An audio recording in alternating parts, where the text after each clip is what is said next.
नमस्कार दोस्तों, education academy Raipur में आप सभी का हार्दिक स्वागत है। आज हम बाल विकास शिक्षा शास्त्र में विगत वर्षों से पूछे जा रहे महत्वपूर्ण प्रश्न पर अध्ययन करेंगे।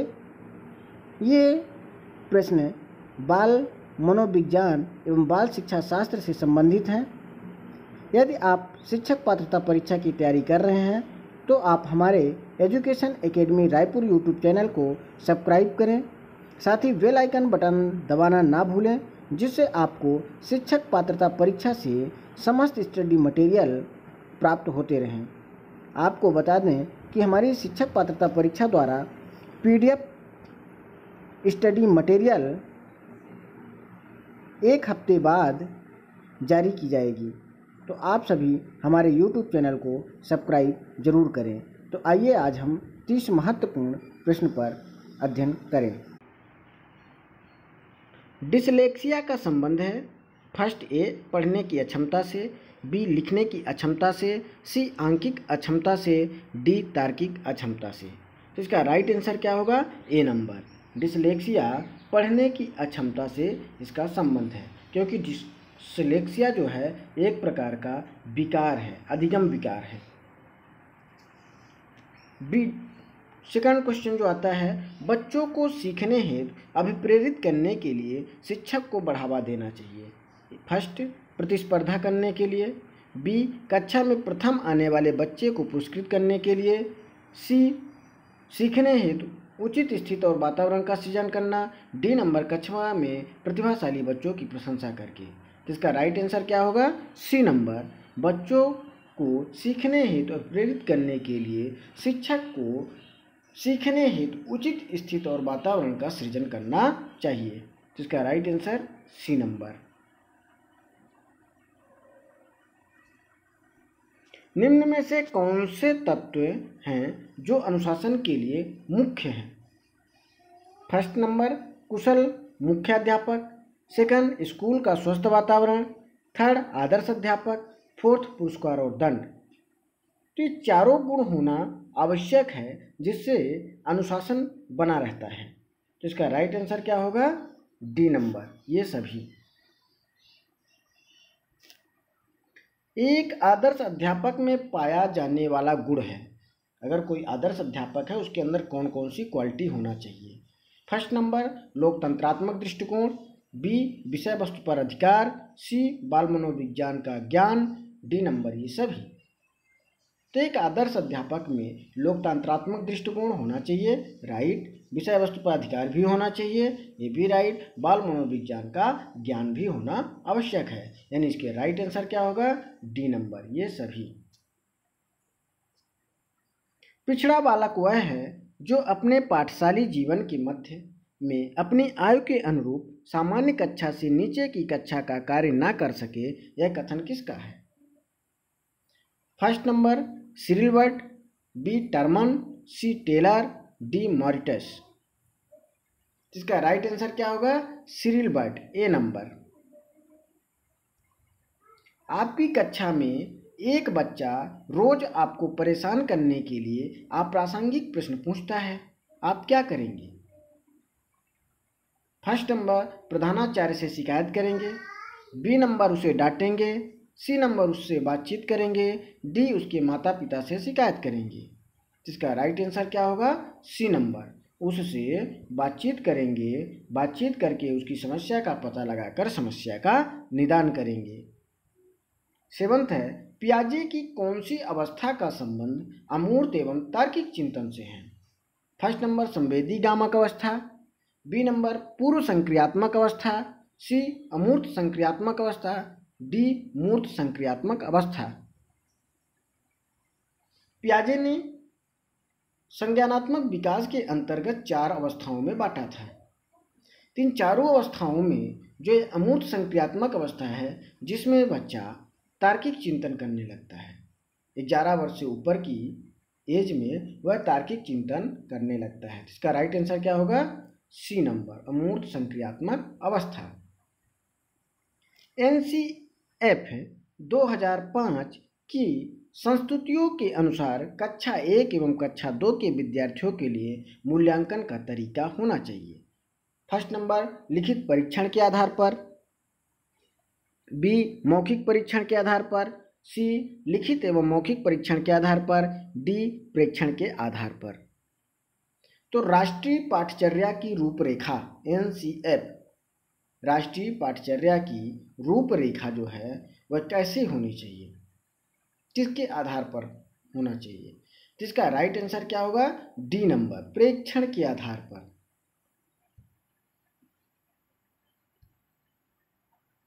संस्कृत पर शिक्षा का क्या प्रभाव पड़ता है? संस्कृत की निरंतरता को बनाए रखना, संस्कृत के हस्तांतरण में सहायता करना, संस्कृत का परिष्करण, डी नंबर उपरोक्त सभी। तो शिक्षा संस्कृत की निरंतरता बनाए रखने तथा उसका हस्तांतरण एवं परिष्करण करने में सहायक होती है, यानी इसका राइट आंसर क्या होगा? डी नंबर, ये सभी। कोमल शिल्प उपागम संबंधित है।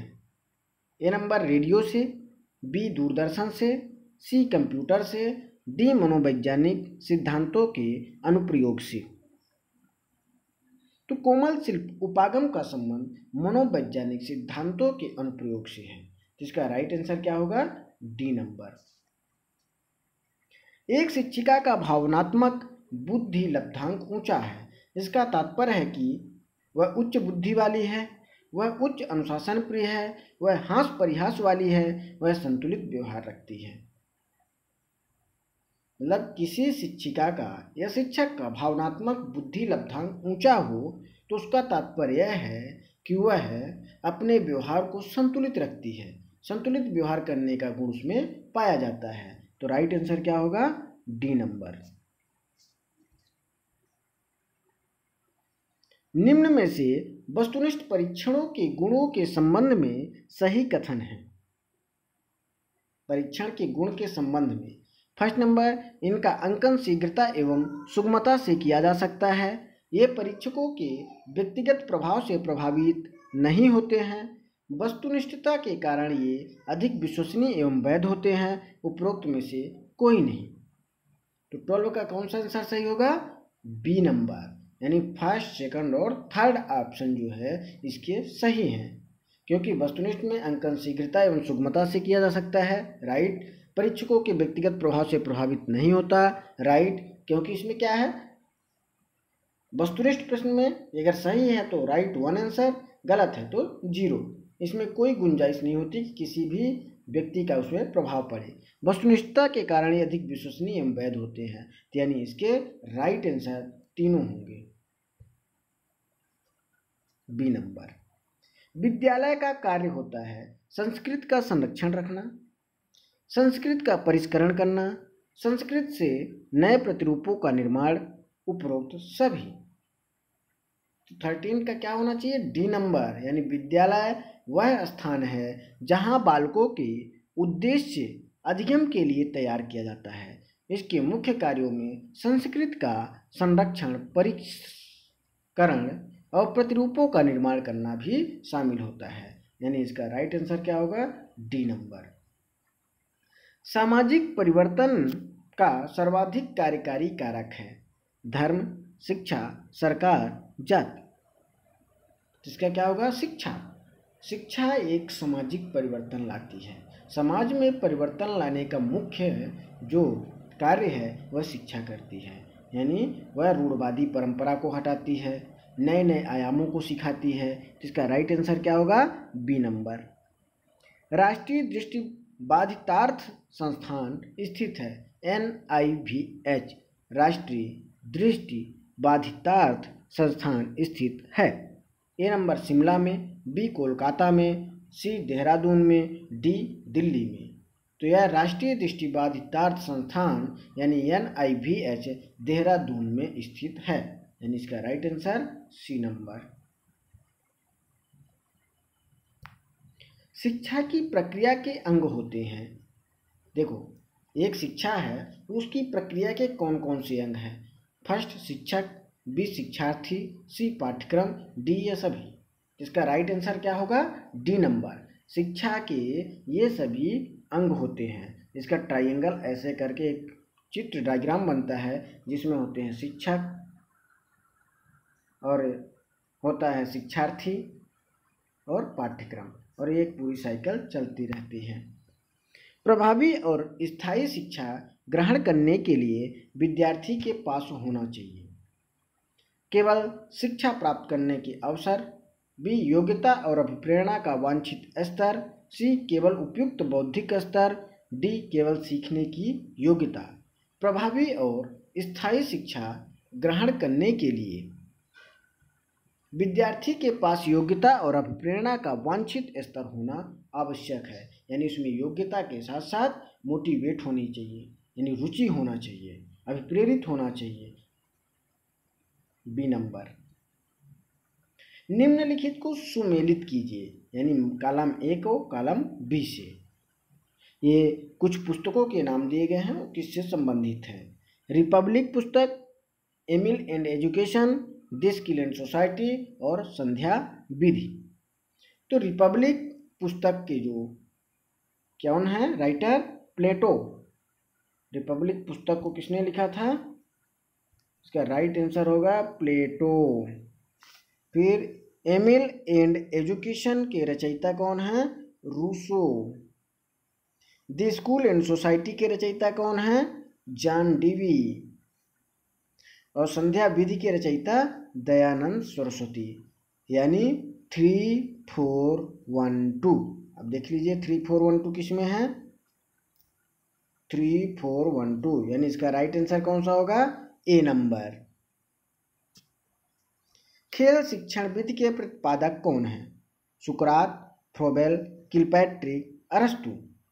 जिन्होंने खेल शिक्षण विधि की स्थापना की, प्रतिपादन किया, वो हैं फ्रोबेल। फ्रोबेल ने खेल शिक्षण विधि को बहुत महत्व दिया, जिसका right answer B number. Cyril Burt के अनुसार पिछड़े बालकों की बुद्धि लब्धि होती है 120 से अधिक, 85 से कम, 120 से कम, इनमें से कोई नहीं। 20 का राइट आंसर क्या होगा, 85 से कम। सामान्य का क्या होता है, 85 से अधिक होता है, और इनका 85 से कम होता है। इसका राइट आंसर क्या होगा, बी नंबर। प्रायः लड़कियां गणित में कमजोर होती हैं, यह अनुसंधान आधारित धारणा है, लैंगिक पूर्वाग्रह पर आधारित धारणा है, सत्य धारणा है, उपरोक्त सभी। तो 21 का क्या होगा, बी नंबर। यह एक पूर्व से धारणा बना ली गई है कि जो लड़कियां होती हैं वह गणित में कमजोर होती हैं, जबकि यह पूर्ण रूप से मिथ्या है। तो इसका राइट आंसर क्या होगा, बी नंबर, लैंगिक पूर्वाग्रह पर आधारित धारणा है।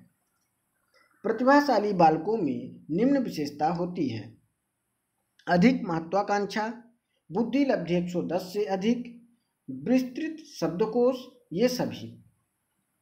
तो एक प्रतिभाशाली बालक होता है, उसमें बुद्धि सहित विभिन्न सामाजिक तथा शैक्षिक क्षेत्रों में अन्य बालकों की तुलना में वो श्रेष्ठ होते हैं। ऐसे बालकों की बुद्धि लब्धि 110 से अधिक भी होती है, उनके बहुत सारे शब्द होते हैं, बहुत विचार होता है, इसलिए इसका राइट आंसर क्या होगा, डी नंबर, ये सभी। सृजनवाद में बच्चे सीखने की प्रक्रिया में निष्क्रिय रूप से प्रतिभागी करते हैं। शिक्षा केंद्रित होती है, शिक्षा बाल केंद्रित होती है, शिक्षा व्यवहारवादी होती है। सृजनवाद में क्या होता है कि सृजनवाद की अवधारणा व्यक्तिगत विकास पर आधारित है। इसके अंतर्गत शिक्षा का मूल उद्देश्य बालक का विकास करना होता है, यानी पूर्ण रूप से यह शिक्षा बाल केंद्रित होती है। इसका राइट आंसर क्या होगा, सी नंबर, शिक्षा बाल केंद्रित होती है।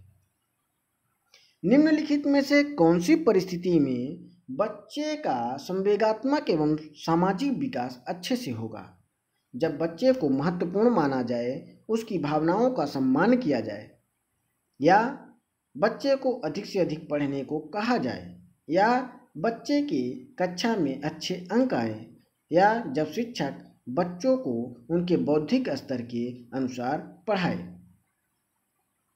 क्या कौन सी परिस्थिति में बच्चों के संवेगात्मक एवं सामाजिक विकास अच्छे से होगा।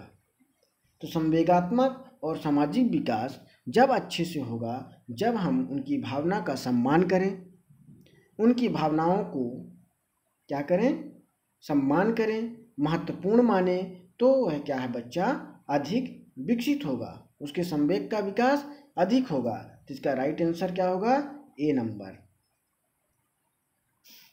बच्चों में अच्छे चरित्र के निर्माण के लिए आप क्या करेंगे?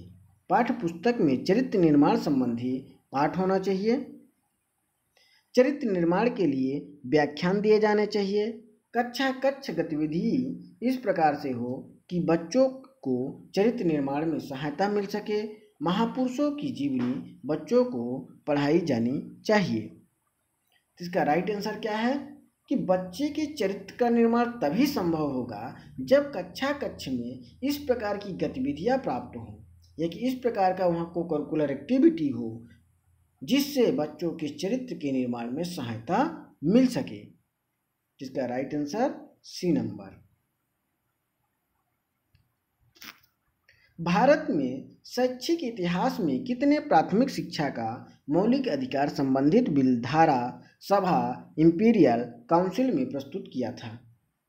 First A Kapil Sibal, B Jawaharlal Nehru, C Gopal Krishna Gokhale, D Abdul Kalam Azad.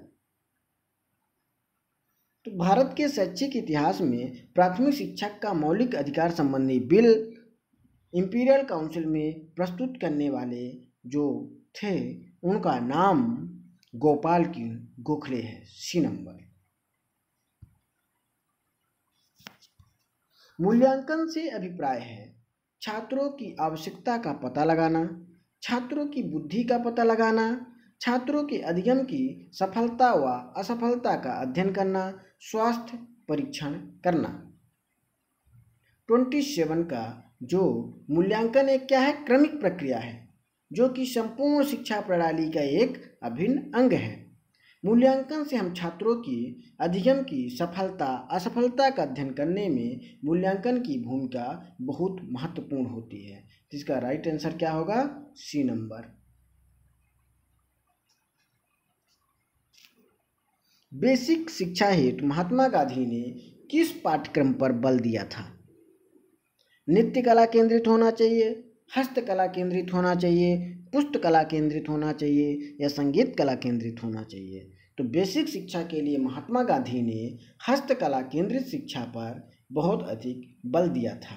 उनका मानना था कि साक्षरता स्वयं शिक्षा नहीं है बल्कि शिक्षा एक उपयोगी हस्तकला उत्पादन करने के योग्य होना चाहिए जिससे बच्चा अपने पैरों पर खड़ा हो सके।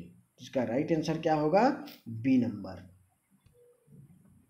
छात्रों को ठीक, शाबाश, बहुत अच्छा कहना है शाब्दिक पुनर्वलन, अशाब्दिक पुनर्वलन, सकारात्मक शाब्दिक पुनर्वलन, नकारात्मक शाब्दिक पुनर्वलन।